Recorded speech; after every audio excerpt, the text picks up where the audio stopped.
Welcome everyone to the next session of the Northwest Marxism Conference. It's fantastic to be here.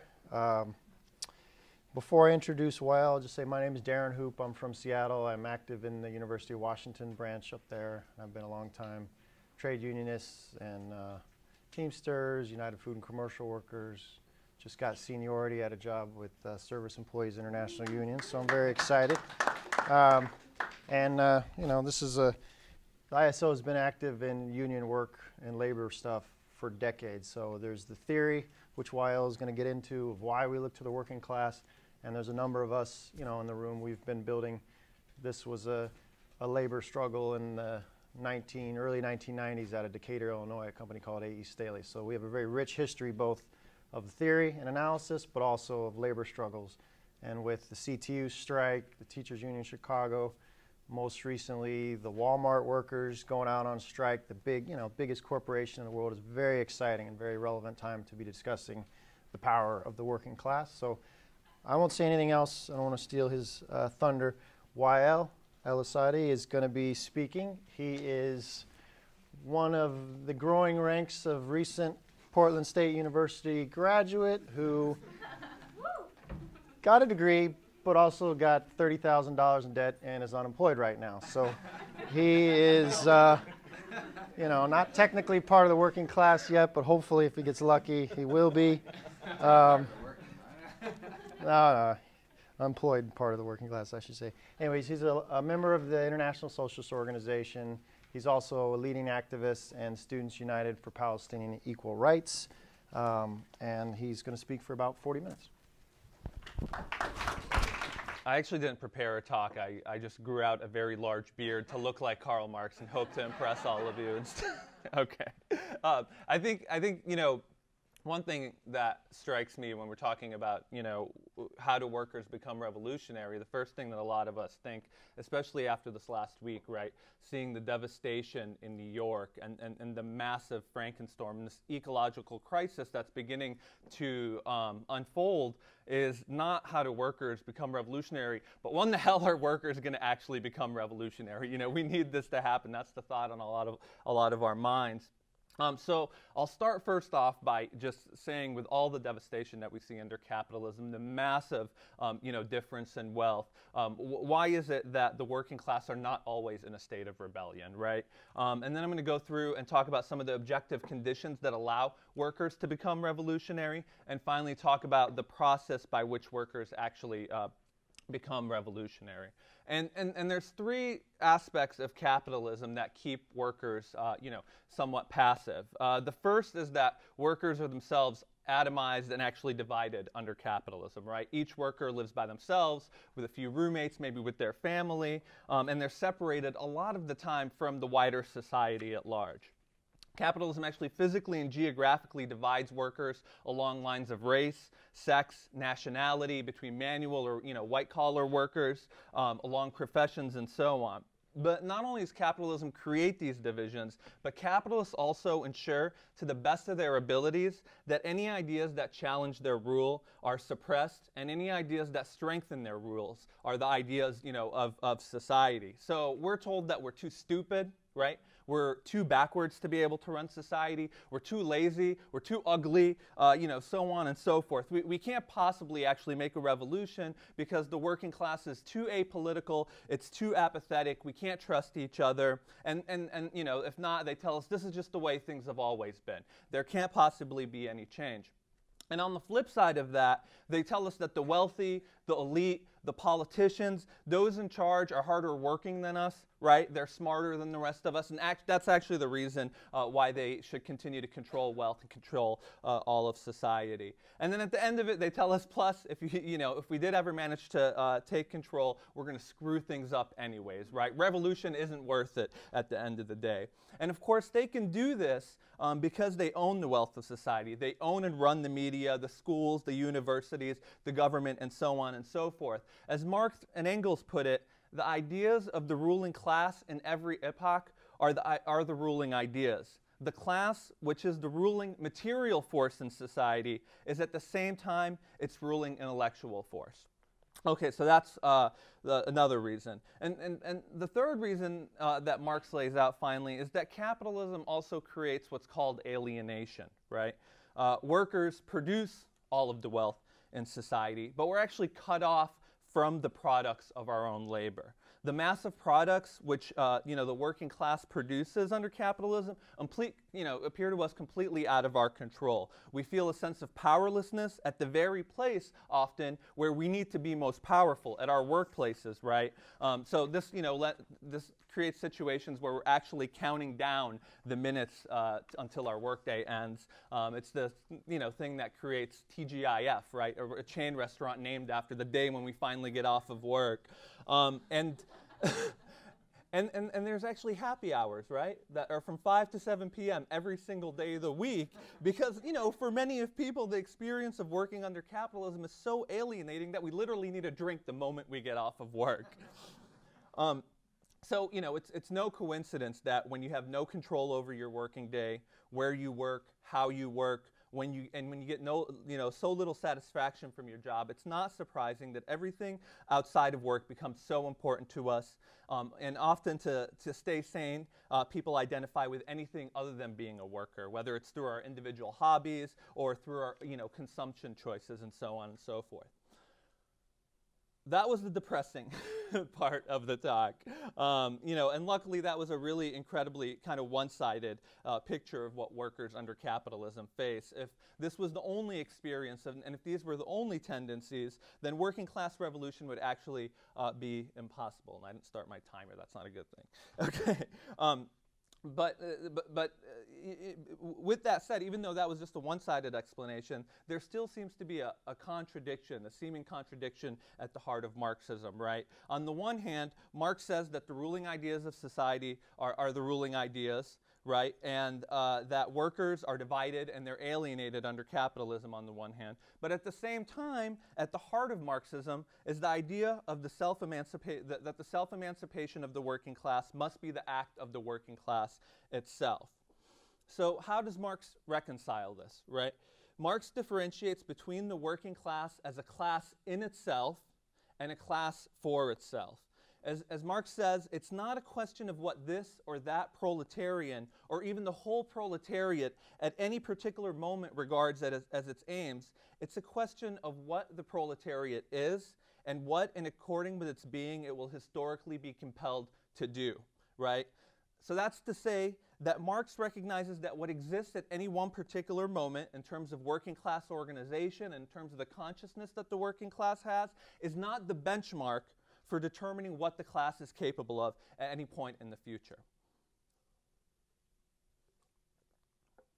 So how do workers begin to overcome ruling class ideas, overcome their isolation, and come together as a class?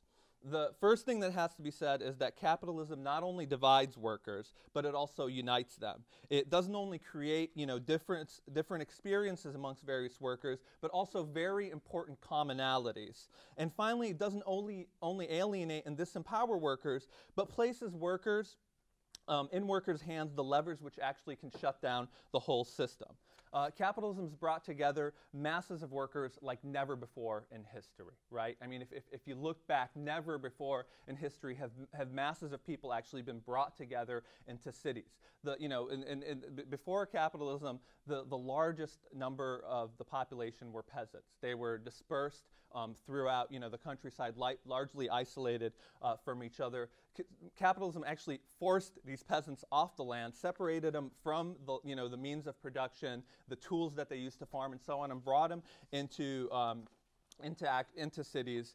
And in addition to physically amassing these workers together, it also creates the common conditions and experiences for a lot of us. So every single worker has to sell their labor power, right? They have to work for wages to survive under capitalism. And on top of that, as we work, we're organized to work cooperatively and we're disciplined as workers together in our workplaces. So whether you're in a call center, whether you're in a school, whether you're in an office building, you end up having to work with people. And I think a lot of folks probably have that experience when you're at work.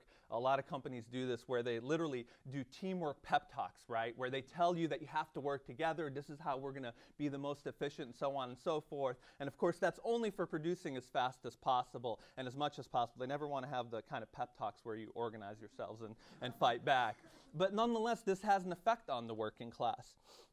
And finally, like we said, capitalism is wholly dependent on workers for its profits.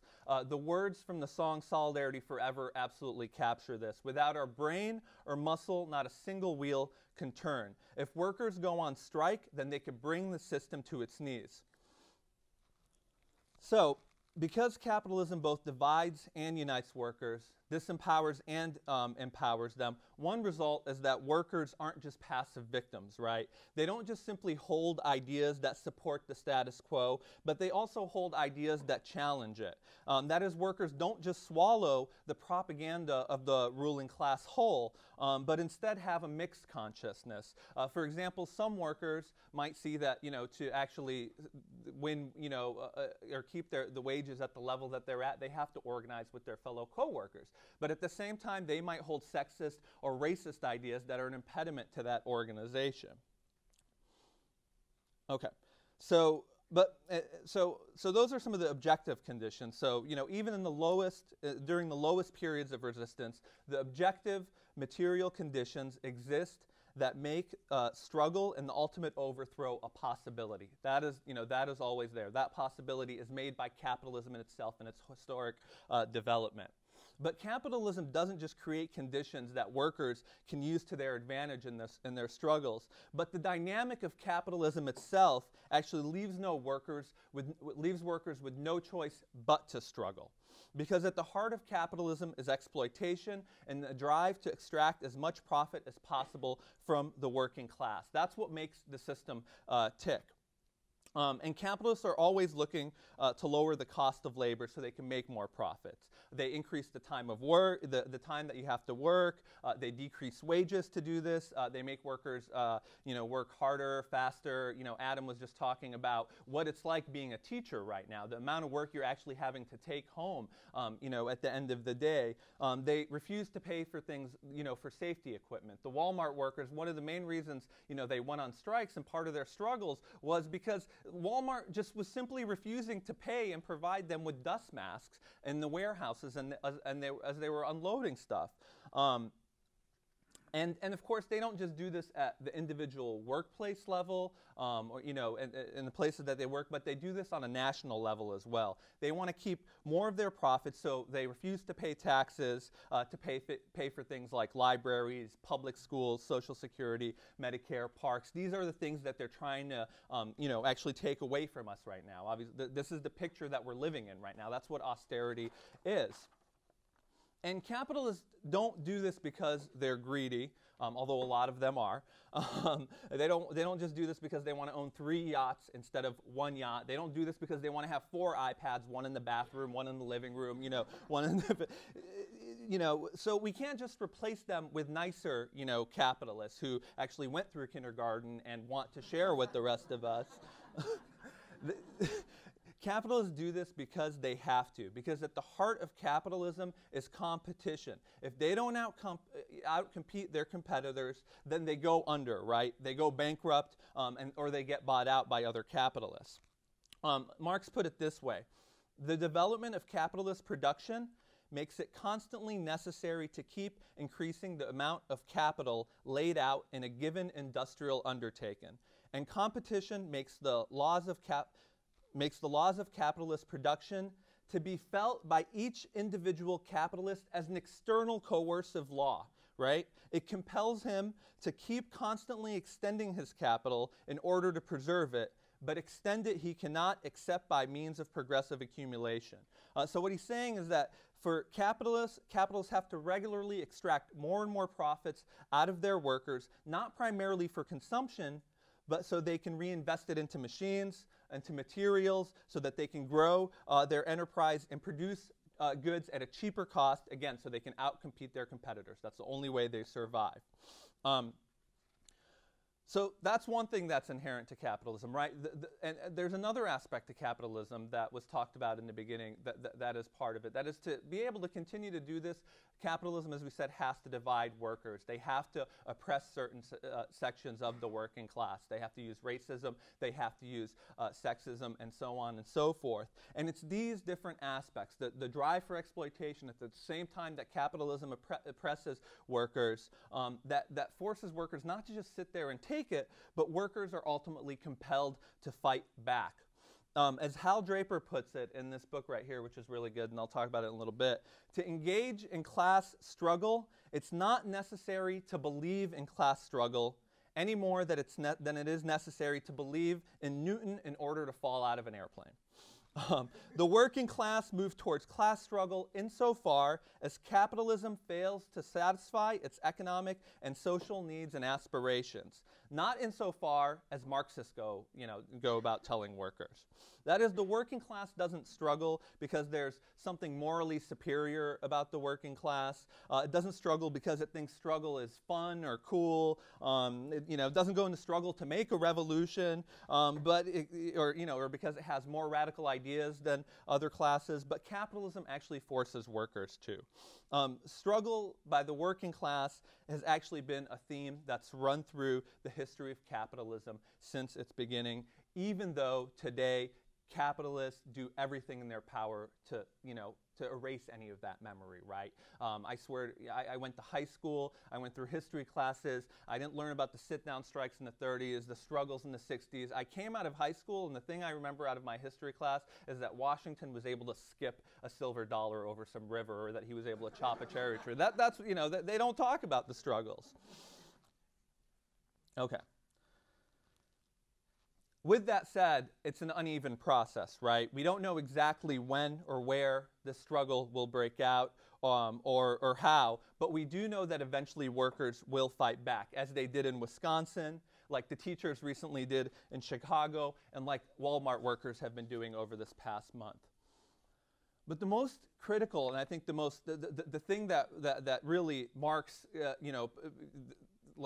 through all of his studies and his engagement at the time, and through the situation that he was facing at the time that he was alive, saw was that not only do workers engage in struggle, but that workers don't come out of that struggle completely changed, right? They don't just go in the struggle and just remain as they were before.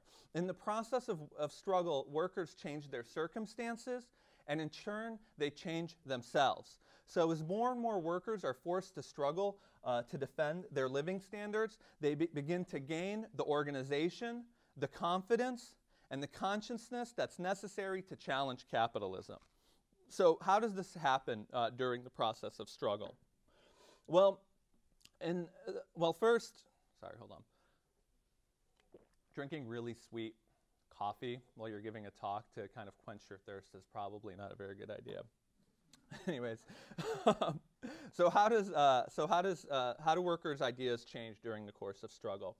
The first thing that can be said is that during struggle, the gap between workers' own experience and the ruling ideas widens to the point where workers actually begin to reject those ideas. Dominant ideas about the neutrality of the media, let's say, or what the role of the police are, or whose side politicians really are, begin to actually crash against reality as workers engage in struggle. Through collective struggle, workers can change the way they view themselves and their co-workers as well, and they begin to gain confidence and a sense of hope and solidarity. Just to go through a few examples real quick.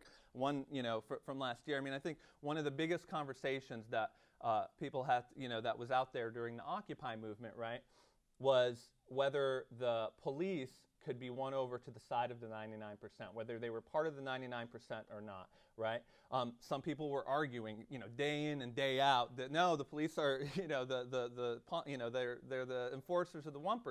Well, you could say that till you're blue in the face, and it's a good thing to say, but it wasn't until at the end of the day people were engaged in marches, engaged in protests, until the police were bashing them over their heads, until you had horses actually charging you and knocking you over, that people began to realize which side the police actually are on. That is, through their struggle, that idea changed. Another example, more recent, during the Chicago teachers' strike, right?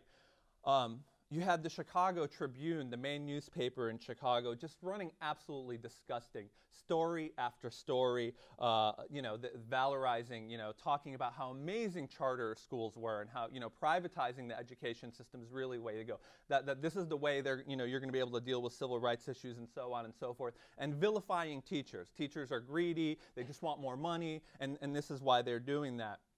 And you can bet that teachers that were involved in that struggle learned the lesson that day about the supposed, how objective the news really is, the mainstream press, and whose side they really stand on. One more, I'll give a couple more examples and just go on, because I think this is really a period where you get a sense of how ideas change. In Walmart, during the Walmart strike, people's ideas about how powerful the company or the bosses actually began to change through the course of struggle. The Walmart workers this is in Elwood, Illinois, went on strike for retaliation. Walmart actually fired a whole bunch of workers for complaining about sexism at the workplace, for complaining about some of these safety issues and so forth. But after they went on strike, and a wildcat strike, mind you, right? They're not even in a union at this point. They're actually just organizing themselves and went and fought for it. And here's what the workers said after they won their victory. And they received $900 in back pay. "I think there's been a hit in Walmart's armor. There's been this expectation that they can't be damaged at all. We know that this is not true now. Management and now he's talking about what it felt like the day after when they went back to work. Management kept coming around asking us if we needed any additional safety equipment. They were a lot more polite." So what's the lesson? That if you organize and struggle with your coworkers, things can actually get better. And this doesn't only have an effect on the workers who participate in struggle, but it also inspires other workers. So the other workers at Walmart, when they saw that, because not all the workers there actually went on strike, but when they saw that a portion of the workers that did go on strike not only won their back wages, but won their demands, when they were interviewed, they said, what was their reaction? That we were proud and inspired and envious of the back pay and wish we had gone out on strike too. Well, I'm sure those workers are going to have another opportunity in the future. And one last example, I promise, but I think this is one of the most inspiring examples and really shows the kind of changes that can happen in a period of struggle. And that's actually in the Chicago Teachers Union. If folks get a chance, they can go on NBC's website and look up an interview with Chicago Teacher Union member.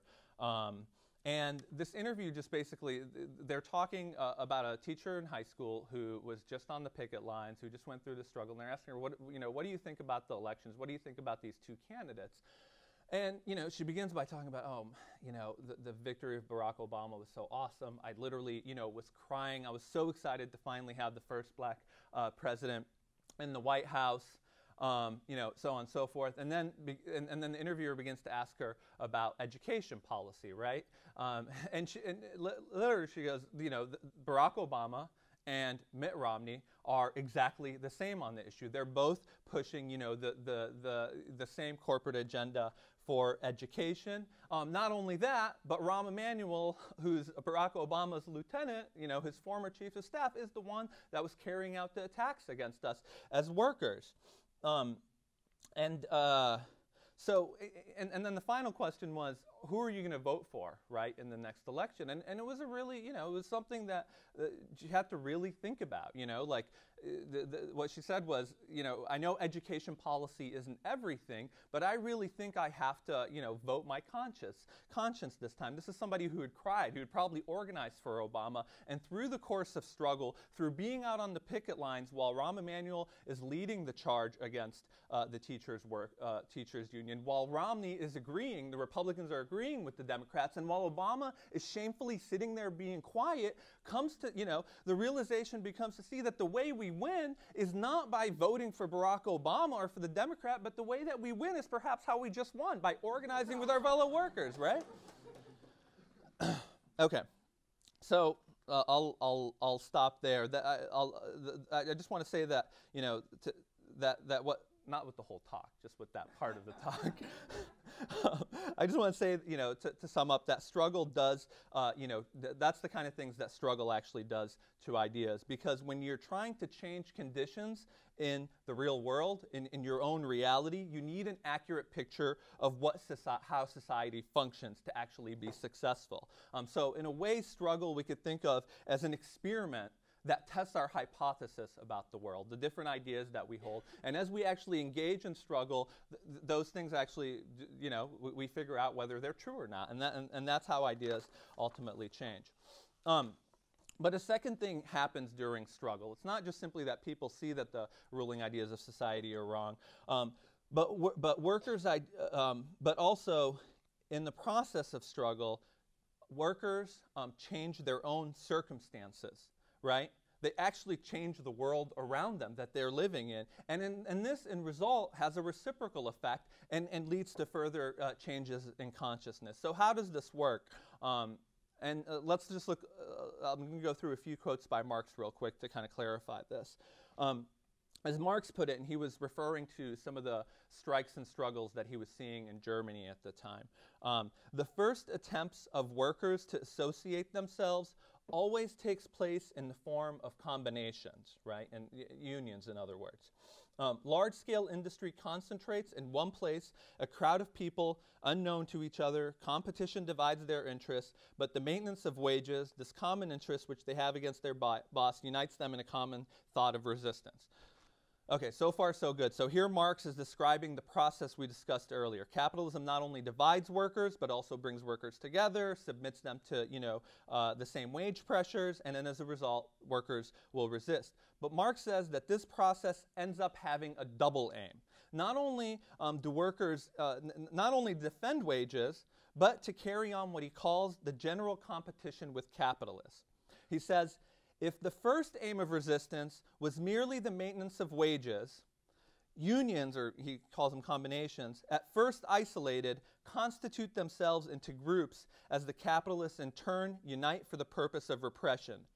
And in the face of always united capital, the maintenance of the association of the workers, that is, becomes more necessary to them than that of the wages. In this struggle, all elements necessary for a coming battle unite and develop.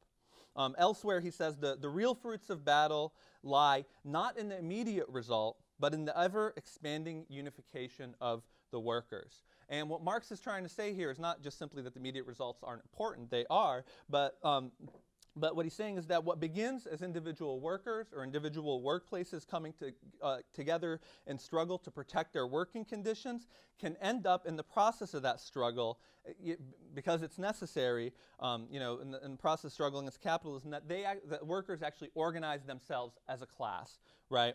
And that's why Marx says that this organization is more important even than immediate results, because class consciousness is not something that workers can generally attain as individuals. It's only when they're organized that workers begin to act and think as members of a particular class. As Hal Draper explains in the second volume of the book that I was talking about, class organization brings class characteristics to the fore.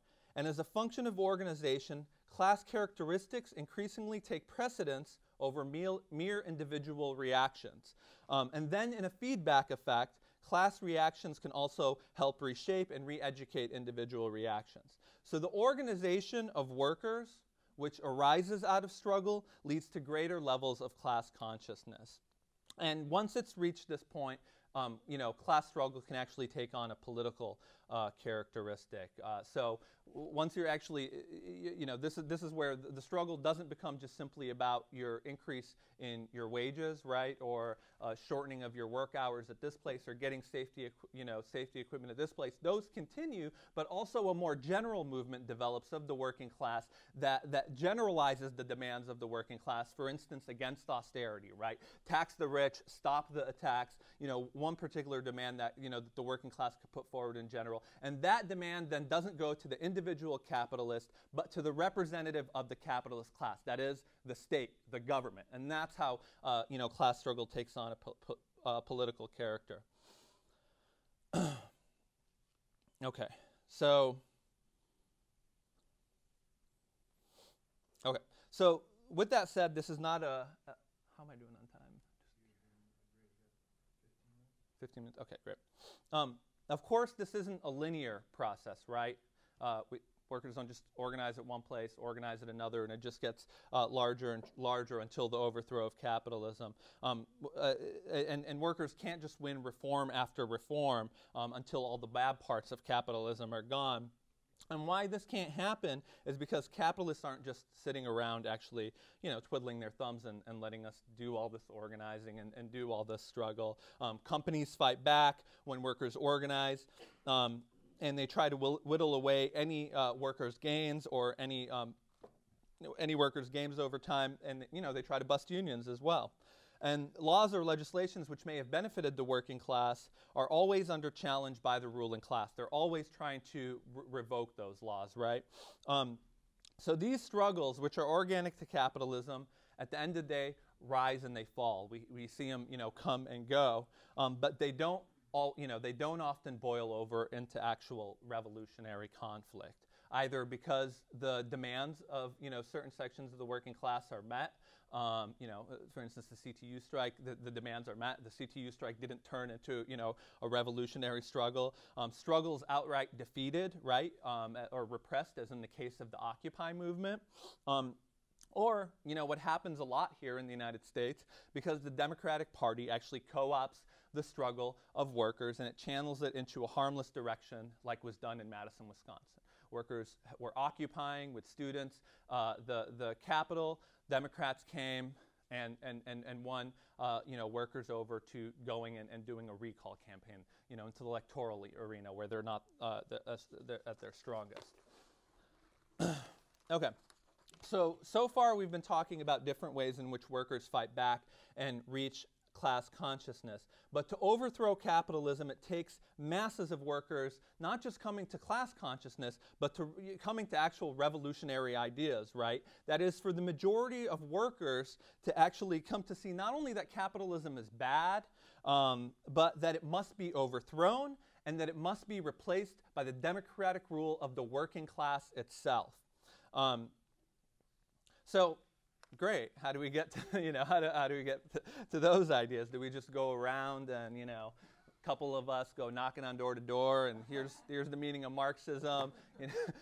We had a class called The Revolutionary Ideas of Karl Marx here on campus. Do we just do classes on the revolutionary ideas of Karl Marx? Obviously the answer is no. Propaganda, socialist propaganda is important, but it could never actually, win over the mass of workers to revolutionary ideas. A minority of workers can through their struggle and through propaganda and through running across revolutionary ideas can come to those ideas. But for the mass of workers, this is not enough.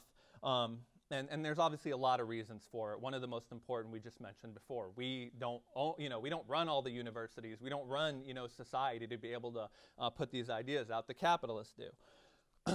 So how does this happen? As Marx put it, both for the production on a mass scale of a communist consciousness and for the success of the cause itself, the alteration of men on a mass scale is necessary. An alteration which can only take place in a practical movement, a revolution. This revolution is necessary, therefore, not only because the ruling class cannot be overthrown in any other way, we can't get rid of the capitalists any other way, but also because the class overthrowing it can only, in a revolution, succeed in ridding of itself of all the muck of the ages and become fit to, found society anew. Right? So for the masses of workers to become revolutionary, what needs to happen ultimately is an extended period of high levels of struggle. And I say period because revolution is not a particular moment, right? It is actually a process that unfolds in a period of crisis and a period of high levels of resistance. And how do such periods actually come about and develop? The reason that this is a possibility is that at the heart of capitalism isn't just simply exploitation, right? At the heart of capitalism is actually crisis. It's endemic to capitalism. And at a certain stage in the development of the material productive forces, the economy that we have, those economic forces come into conflict with the existing social relations of production, the class relations of production. So the way that we produce goods in society collectively, socially, comes into conflict with the way that the relations of society, that wealth is appropriated individually by capitalists. And that this conflict between the two and what had been the framework for the development before of the economy and for human progress becomes a fetter on production and on the development of human progress, and that's what opens up a period of social revolution.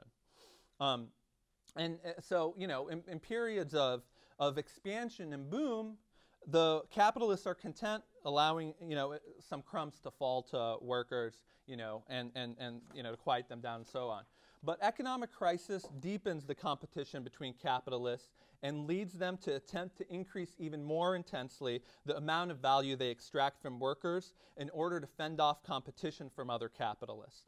And the crisis also leads capitalists to cut back even more significantly on benefits, that we are talking about, the broader society, Social Security, Medicare, all of these different things, just as we're seeing today. But this isn't enough for the capitalists to get out of crisis, right? Just having the workers pay for it.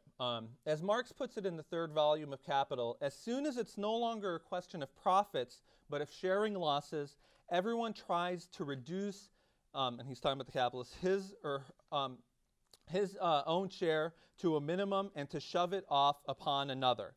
The class as such must inevitably lose.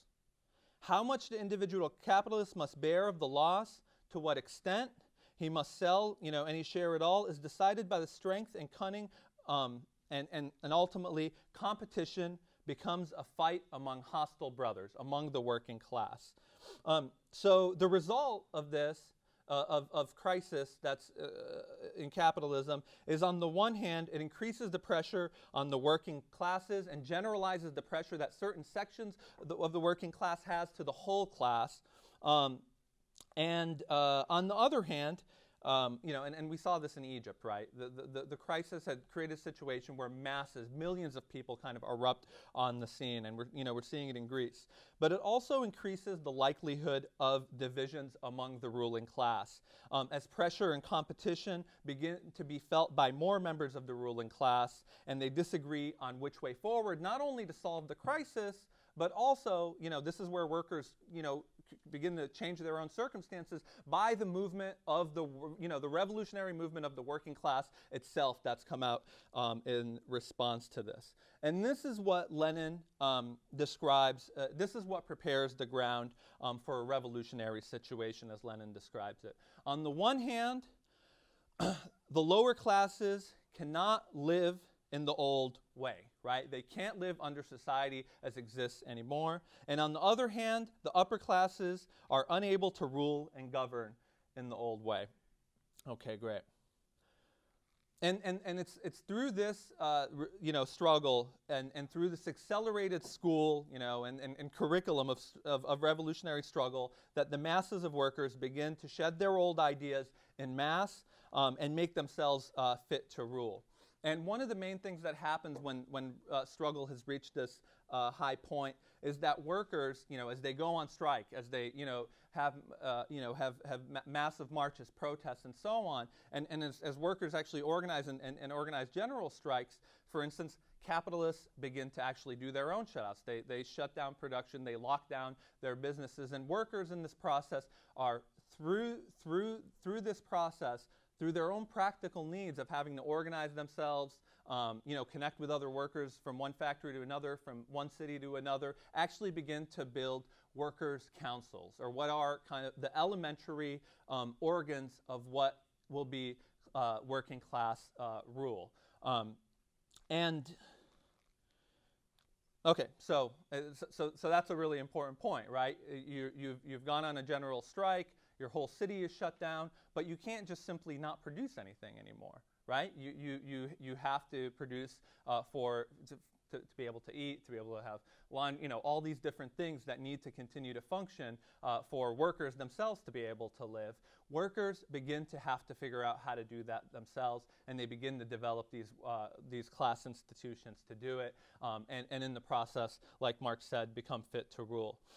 But even though workers develop their own democratic institutions that are kind of the nucleus of their future power, the nucleus of a future government, workers don't actually take power until they have no other choice in society. Marx saw this in 1848. He said that the revolution made progress, it forged ahead by its own, not by its own advance, on the contrary, but by the creation of a powerful, united counter-revolution. That is, the crisis that emerges doesn't only have a radicalizing effect on the working classes, which begin to struggle en masse, but that struggle actually has an effect on the ruling class itself, which has to organize itself to be able to, defend its interests and repress the working classes. And it overreaches in this process, right? This happened in 1905 in the Russian Revolution, where a procession of 200,000 workers had gone carrying pictures of the Tsar of Russia, demanding things like, small wage increases and so on. The Tsar of Russia attacks workers, slaughters thousands of them, and this is what launches, the attempt for the 1905 revolution. In 1917 in Russia, it was the threat of a right-wing military coup by the Kornilov government that had existed at the time, basically the military generals that were left over from the Tsar, coming back to take over power from the provisional government that forces the working class to actually take power, and for the slogan of the Bolsheviks at the time to actually begin to resonate among the masses. All power to the Soviets, and so on. And we see it in smaller doses, right? In 1968 in France, it was the attack of the police against student protesters who had gone out, brutal attacks against the students that then workers come out in defense of the workers. So it's this logic between revolution and counter-revolution which drives the working class either to take power or risk the consequences of the ruling class restoring itself and coming back to power. And this is often a very bloody affair, right? If we look at the Commune, the first place where workers actually were able to take power, when the ruling class came back, smashed the Commune, they slaughtered thousands of workers. In Chile, the failed revolution to take power and overthrow the bourgeoisie, when this failed, Pinochet comes back, thousands disappear in Chile, and we know what the consequences were of the failed revolution in Germany, the rise of Hitler, and so on and so forth. So it's absolutely critical at this point, at this level of struggle, for workers to take power and take the struggle to the end. That is, to win the revolution. And I'm going to end with this last piece very quickly. The final piece that the working class needs is it's the most difficult part for it to actually win a revolution. And that is, for the working class to carry out a successful revolution, it has to create a revolutionary organization, a revolutionary party that's capable of leading it to power in this process. In this revolutionary situation where everything is in flux, right? Where there is revolution and there's counter-revolution. The working class needs to develop an organization that can make sharp tactical shifts of a leadership within the working class that actually has experience, training in struggle that can help lead and generalize some of the experiences, and ultimately a revolutionary organization that can have insurrection and overthrow the bourgeois government. And as Trotsky said, without a guiding organization, the energy of the masses would dissipate like steam not enclosed in a piston box. It's the masses of workers that make the revolution, but what the Revolutionary Party does is it gives guidance, organization, and confidence needed to take on the ruling capitalist class. And of course, as Egypt shows, it's best if this revolutionary organization, it can't be built on a mass level in non-revolutionary times, but the embryo of that organization can be built when struggle is just beginning. And that's the situation that we're in right now. We've had 30 years of a one-sided attack by the ruling class under neoliberalism. And finally, the working class is beginning to fight back. We see it everywhere. We see it in Wisconsin. We've seen it in Egypt. We've seen it in Tunisia. We've seen it spread to the Occupy movement nationally. Now we're seeing a situation where Greece workers are actually going on strike in masses, on general strikes, and they're beginning to actually break with the political system. In the United States here, we're just beginning to see the beginnings of class struggle in this country with the Chicago Teachers Union, with the Walmart workers. It's an uneven process, but this is the time for us to build a revolutionary organization.